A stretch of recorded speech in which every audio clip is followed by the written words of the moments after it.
It's 8:30. Good morning. I'm Ian Crouch with Hunter News. Nurses at the John Hunter Hospital's Medical Imaging Department say they're fed up with having to deal with workloads which have them working to the point of exhaustion.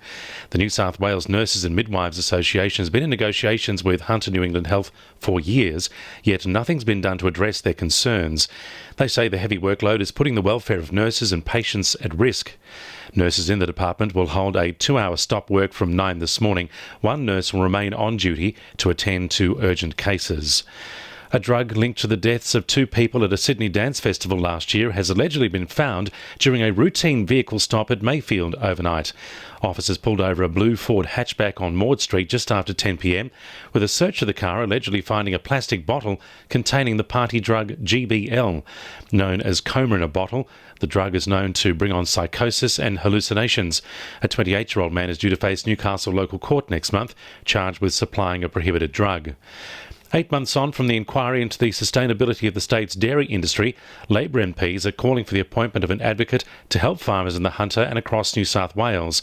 Shadow Minister for Primary Industries Jenny Aitchison and Labor MLC Courtney Hussos have given notice in Parliament of a bill which will establish a dairy and fresh food advocate.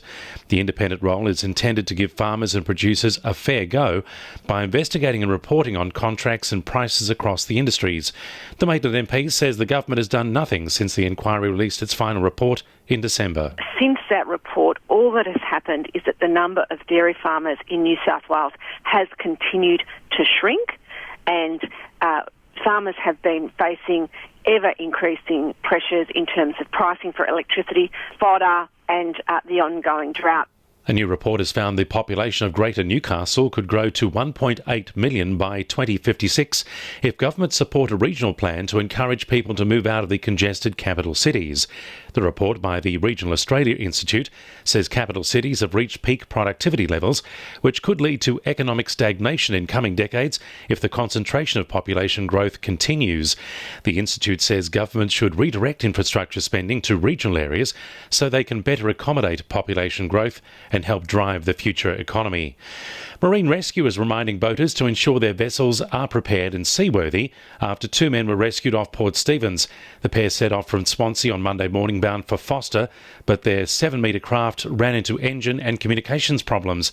They were found safe and well after spending a couple of nights adrift in waters north of Broughton Island. 2NURFM Sport. The Jets have claimed a 3-2 win against Melbourne Victory last night in the FFA Cup. Former Jets striker Andrew Naboot scored both for the Victory in his first match against his former club, but the Jets brought it back to level terms in the second half with a goal each from Johnny Katrumbis and Demi Petratos. But it was 19-year-old Pat Langlois who scored the winning goal in extra time to claim victory for the Jets, his first goal in his professional career.